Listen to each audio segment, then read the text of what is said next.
국가가 모든 걸 책임져 주던 나라가 있었습니다. 대학 등록금은 0원, 암 수술도 무료, 여권만 있으면 서유럽 여행도 자유로웠던 곳. 사람들은 그 나라를 작은 천국이라고 불렀습니다. 그런데 단 10년, 그 천국은 지옥으로 변했습니다. 1995년 여름, 유럽 한복판의 도시에서 단 3일 만에 8,500명이 사라졌습니다. 총을 쏜 건 적군이 아니었습니다. 어제까지 인사를 나누던 이웃, 같은 학교에 다니던 친구, 같이 맥주를 마시던 동료였습니다. 어떻게 사람이 이렇게까지 변할 수 있을까요? 이 모든 붕괴의 시작은 총이 아니라 경제였습니다. 오늘은 한 나라가 어떻게 무너졌는지, 그리고 평범한 사람들이 왜 서로를 죽이게 되었는지에 대한 가장 현실적인 기록입니다. 유고슬라비아, 그 몰락의 진짜 이유를 지금부터 시작합니다. 1970년대 후반, 유고슬라비아를 살았던 사람들은 지금도 그 시절을 그리운 시대라고 말합니다. 왜였을까요? 이 나라는 조금 이상했습니다. 공산주의도 아니고 그렇다고 자본주의도 아니었거든요. 회사부터가 달랐습니다. 사장이 없었습니다. 대신 노동자들이 직접 모여서 회사를 운영했죠. 월급을 얼마로 할지, 어떤 사업을 할지, 돈을 어디에 쓸지 전부 회의로 정했습니다. 회사가 돈을 벌면 그 이익은 주주가 아니라 일한 사람들끼리 나눠 가졌습니다. 쉽게 말하면 우리끼리 만든 회사, 우리끼리 나눠 먹는 구조였던 거죠.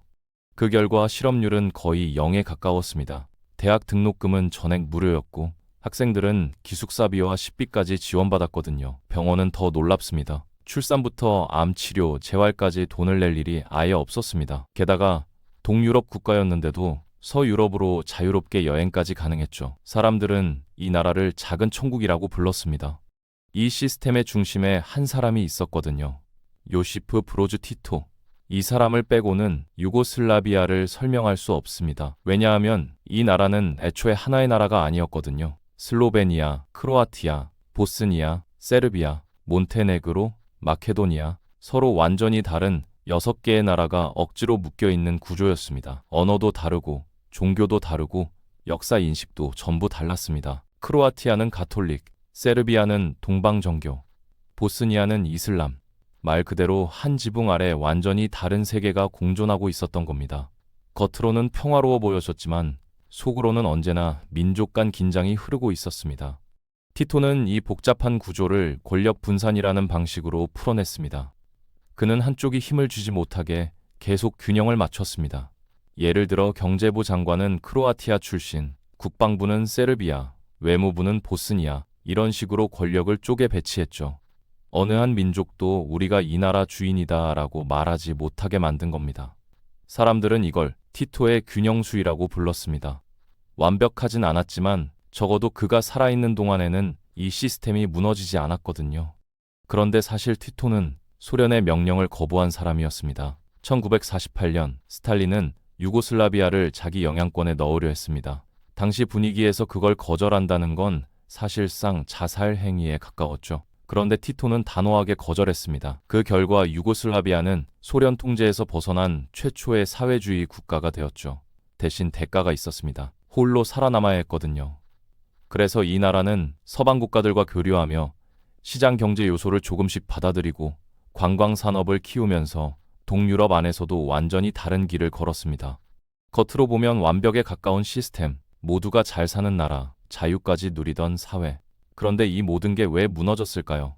1980년 5월 4일, 베오그라드 국영 라디오가 평소보다 30초 늦게 시간을 알렸습니다. 그리고 한 문장이 흘러나왔습니다.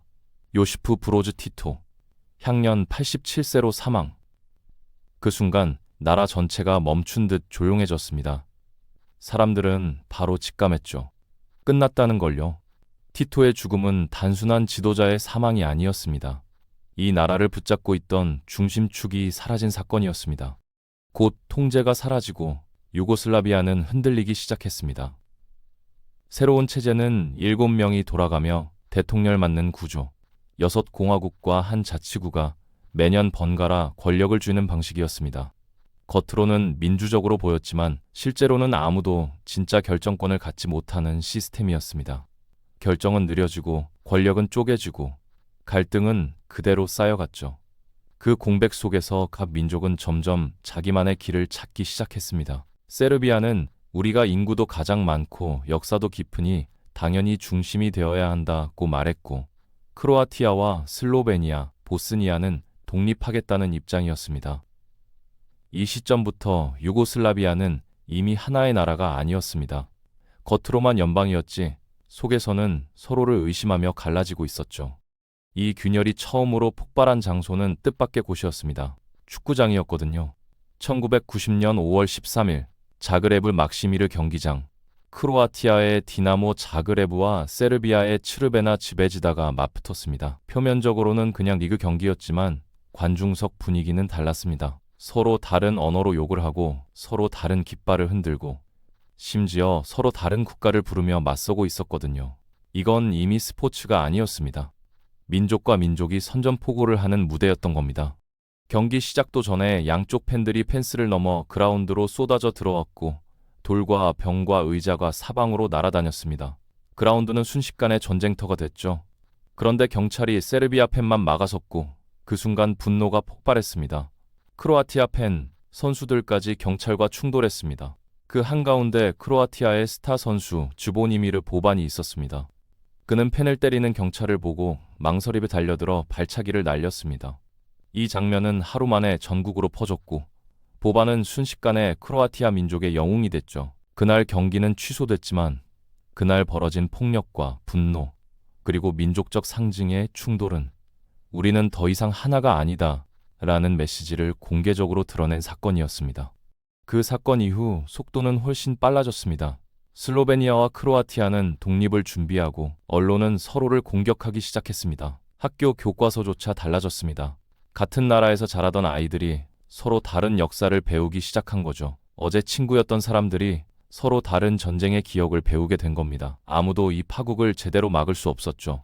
그리고 1991년 6월 25일 결국 크로아티아와 슬로베니아가 동시에 독립을 선언합니다. 사람들은 기쁨에 환호했지만 유고슬라비아 연방정부는 이를 반란으로 간주하며 즉시 군대를 보냈습니다.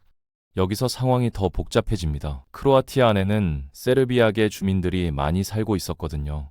연방군은 세르비아 중심이었고 세르비아인을 보호한다는 명분으로 개입했습니다. 그런데 이때 한 사람이 전면에 등장했습니다. 슬로보단 밀로셰비치. 그는 외쳤습니다. 우리는 위대한 민족이다. 더는 지배당하지 않는다. 이 말은 사실상 우리 민족이 우선이다라는 선언이었습니다. 그는 불안을 명분으로 군대를 움직였습니다. 세르비아는 연방의 중심이 되고 싶어 했고 나머지는 독립을 원했는데 세르비아는 그곳의 세르비아인을 지켜야 한다며 군사 개입을 시작한 겁니다. 겉으로는 보호였지만 실제로는 세르비아 영토를 넓히려는 전략이었습니다. 유고슬라비아 해체 전쟁은 자연스럽게 터진 게 아닙니다. 누군가 판을 깔아둔 상태에서 시작된 겁니다. 그리고 그 중심에 밀로셰비치가 있었던 거죠. 그 순간부터 관계가 뒤집혔습니다. 이웃은 적이 되고 친구는 총을 들었습니다. 전쟁의 첫 불길은 크로아티아의 작은 국경 도시 부코바르에서 타올랐습니다. 이 아름다운 도시는 무려 87일 동안 포위되고 폭격당했죠. 전기와 물, 통신이 모두 끊기고 병원은 지하에서 수술을 해야 했으며 민간인 수백 명의 목숨을 잃었습니다. 총격이 계속될수록 감정의 골도 깊어졌습니다. 한쪽에서는 세르비아계 아버지가 끌려갔고 다른 쪽에서는 크로아티아계 어머니가 폭행당했습니다. 양쪽 모두 우리가 피해자라고 말했죠. 이건 전쟁이 아니라 사회 자체가 무너지는 과정이었습니다. 결국 부코바르의 80% 이상이 파괴됐습니다. 도시가 지도에서 사라졌다는 말까지 나올 정도였습니다. 하지만 이건 시작에 불과했습니다. 크로아티아 독립전쟁은 4년 동안 이어지며 2만 명 이상의 목숨을 앗아가고 수십만 명의 난민을 만든 비극으로 이어졌습니다. 그런데 이건 끝이 아니었습니다. 진짜 지옥은 이제부터였죠. 다음 전쟁은 보스니아에서 시작됐습니다. 그리고 그곳에서 인류 최악의 집단 학살이 벌어집니다. 1995년 7월 보스니아의 작은 도시 스레브레니차. 이곳은 당시 유엔이 안전지대로 지정했던 곳이었습니다. 수천 명의 사람들이 마지막 희망을 품고 대피해 있었죠. 아이를 안고 달려온 어머니들, 가족과 함께 줄을 선 가족들, 양동이에 물을 담아 나르고 지하실에 식량을 숨기던 노인들, 모두가 믿었습니다. 유엔이 이곳을 지켜줄 거라고요. 하지만 그 믿음은 철저히 배신당했습니다. 7월 11일, 세르비아계 민병대 스릅스카 군이 스레브레니차에 진입했습니다. 유엔 평화유지군이 있었지만 막지 못했죠. 그들은 유엔 평화유지군을 쉽게 밀어냈고 총 한 방 쏘지 않은 채 도시 중심부까지 들어왔습니다. 그리고 그 순간 모든 게 끝났습니다. 그 다음 벌어진 일은 역사상 최악의 유럽 내 민간인 학살로 기록됩니다. 남성들은 따로 분리됐습니다. 15세 이상은 모두 군과 연결될 가능성이라는 명목으로 분리돼 트럭에 실려 어딘가로 보내졌습니다. 어디로 가느냐고 묻는 이들에게 그들은 잠깐 다른 캠프로 옮기는 것이라고 했지만 거짓이었죠. 트럭은 도시 외곽으로 향했습니다. 버려진 창고, 폐허가 된 건물, 숲속 깊은 곳, 사람들이 보지 못한 소들이었습니다. 그곳에서 그들은 한 줄로 세워졌고 아무런 설명도 없이 사격이 시작됐습니다. 한 번, 두 번, 세 번 총성이 울릴 때마다 사람이 쓰러지고 시신은 그대로 구덩이로 떨어졌습니다. 아직 숨이 붙어있는 사람들까지 나중에 불도저로 함께 밀어 넣었습니다. 목격자들은 말합니다. 14살 소년도 있었고 죽어가는 아버지 옆에서 아들이 같이 쓰러졌다고요. 이건 전투가 아니었습니다. 그냥 처형이었죠. 더 충격적인 건 유엔이 이걸 몰랐던 게 아니라는 점입니다. 알고 있었습니다. 하지만 아무것도 하지 않았습니다. 현장에 파견된 유엔군은 단지 감시자 역할만 할 권한이 있었을 뿐 애초에 그들에게는 싸울 권한이 없었거든요. 즉, 눈앞에서 학살이 벌어져도 개입할 수 없는 구조였던 거죠. 국제사회는 그걸 알면서도 방치했던 겁니다. 그 결과 단 3일 만에 8,500명의 민간인이 사라졌습니다. 이름도 남기지 못한 채 묻힌 사람들도 많았고 나중에야 집단 묘지가 발견돼 DNA 검사로 가족을 찾는 일이 이어졌습니다. 이 사건은 이후 유엔의 최대 실패라고 불리게 됩니다. 이제 전쟁이 아니라 증오가 돌아다니기 시작했습니다. 한 마을에서 학살이 벌어지면 며칠 뒤 다른 민족이 복수했습니다. 우리는 당한 걸 되갚았을 뿐이다. 이 말 한마디로 모든 폭력이 정당화됐습니다. 이웃은 더 이상 이웃이 아니었고 친구는 언제든 총을 들 수 있는 존재가 되어버렸죠. 사회 자체가 무너진 겁니다. 전쟁은 끝났지만 보스니아는 하나의 나라가 아니라 새 민족이 나뉘어 살아가는 공간이 되었습니다. 그리고 그 중심에는 여전히 한 사람이 있었습니다. 슬로보단 밀로셰비치. 그는 민족주의를 이용해 사람들의 공포를 키웠고 그 공포를 전쟁으로 바꿨습니다.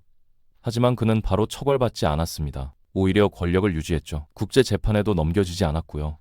그러다 1999년 코소보에서 또다시 학살이 벌어졌습니다. 그때서야 미국과 나토가 움직입니다. 결국 세르비아 수도 베오그라드가 폭격당했습니다. 국내 여론도 들끓었고 그는 결국 권좌에서 쫓겨났죠. 2001년 밀로셰비치는 체포돼 국제재판소로 넘겨졌습니다. 혐의는 끝이 없었습니다. 크로아티아 학살, 보스니아 인종청소, 코소보 학살. 하지만 그는 끝까지 죄를 인정하지 않았습니다. 변호사도 없이 스스로 변론하며 재판을 끌다가 2006년 감방에서 신장마비로 사망합니다. 유죄 판결도 형량도 없이 모든 게 끝나버린 겁니다. 그는 죽었습니다. 하지만 전쟁은 끝나지 않았습니다. 보스니아는 지금도 하나의 나라가 아니라 새 민족이 나뉘어 사는 공간으로 남아 있습니다. 정치도 사회도 앞으로 나아가지 못하고 있죠. 그리고 2003년 세르비아와 몬테네그로는 유고슬라비아라는 이름을 공식적으로 버렸고 그로써 유고슬라비아라는 이름 자체가 공식적으로 사라집니다. 지도에서 완전히 지워진 겁니다. 하지만 그 땅 위에 살던 사람들은 여전히 그곳에 남아 각자의 미래를 살아가고 있습니다. 이건 정말 민족 간 증오만으로 벌어진 일이었을까요? 사실 그 뒤에는 미국, 독일, 러시아를 비롯한 강대국들이 있었습니다. 그들은 각자의 이해관계를 위해 이 지역의 균열을 키웠고 그 결과 전쟁은 더 빨라지고 더 커졌습니다. 결국 이 전쟁은 단순한 내전이 아니었습니다. 겉으로는 민족 전쟁이었지만 실제로는 강대국들이 얽힌 국제 정치의 대리전이었던 겁니다. 슬로베니아는 가장 먼저 빠져나왔습니다. 그리고 가장 조용하게 성공했죠. 독일이 가장 먼저 독립을 승인하며 사실상 후원자가 되어줬고 지금은 나토와 EU 안에서 안정된 국가가 됐습니다. 거리에는 독일어와 영어가 자연스럽게 섞여 있고 사람들은 더 이상 자신들을 발칸이 아니라 중부 유럽이라고 부릅니다. 크로아티아는 조금 다릅니다. 전쟁의 상처를 깊게 입었지만 유럽의 지원을 바탕으로 빠르게 회복했습니다. 지금의 두브로브니크에는 포탄이 아니라 관광객의 카메라 셔터 소리가 울립니다. 한때 폐허였던 도시가 지금은 세계적인 휴양지가 된 거죠. 그리고 2018년 월드컵 준우승. 이건 단순한 성적이 아니라 우리는 다시 일어났다는 선언이었습니다. 그런데 같은 전쟁을 겪고도 전혀 다른 시간을 사는 나라가 있습니다. 보스니아입니다. 이곳은 아직도 하나의 나라가 아닙니다. 세 민족이 나뉘어 살고 대통령도 돌아가며 맞습니다. 수도 사라예보조차 구역이 나뉘어 있고 학교도 방송도 경찰도 따로 움직입니다. 전쟁은 끝났지만 사람들의 마음은 아직 끝나지 않았거든요. 그리고 이 모든 과정에는 외부의 손이 있었습니다. 1995년 스레브레니차 학살 이후 미국이 본격적으로 움직이기 시작했습니다. 평화를 명분으로 협정을 만들고 나토는 공습을 시작하고 코소보 개입까지 이어졌습니다. 이 전쟁은 단순한 내전이 아니라 강대국이 직접 개입해 결과를 바꾸는 국제 정치의 무대가 되었죠. 세르비아는 그 중심에서 가장 큰 대가를 치른 나라가 됐습니다. 국제 제재로 경제는 무너지고 젊은 세대는 떠나기 시작했습니다. 그리고 지금까지도 러시아와 가까운 외교 노선을 걷고 있죠. 그리고 이 갈등은 지금도 끝나지 않았습니다. 코소보는 2008년 독립을 선언했지만 세르비아는 이를 인정하지 않았습니다.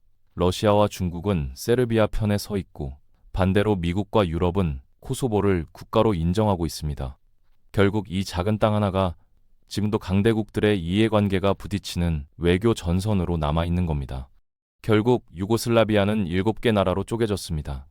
어떤 나라는 유럽의 중심으로 올라섰고 어떤 나라는 아직도 갈라진 채 멈춰 있습니다. 하지만 사람들은 아직도 이런 말을 합니다. 그땐 병원비가 없었고 누구나 휴가를 갈 수 있었고 다른 민족 친구들과 아무렇지 않게 맥주를 마셨다. 한 나라가 사라졌습니다. 지도에서 완전히 지워졌습니다. 하지만 한때 낙원이었던 그 기억은 아직도 사람들 마음속에 남아 있습니다. 사람들이 그리워하는 건 나라가 아니라 그 안에서 함께 살던 시간이었다는 겁니다. 유고슬라비아의 붕괴는 단순한 국가 해체가 아니었습니다. 경제가 흔들리고 권력이 무너지고 그 틈에서 감정이 폭발했을 때 평범한 사람들이 어디까지 변할 수 있는지를 보여준 사건이었죠. 만약 같은 조건이 만들어진다면 우리는 과연 다른 선택을 할 수 있을까요?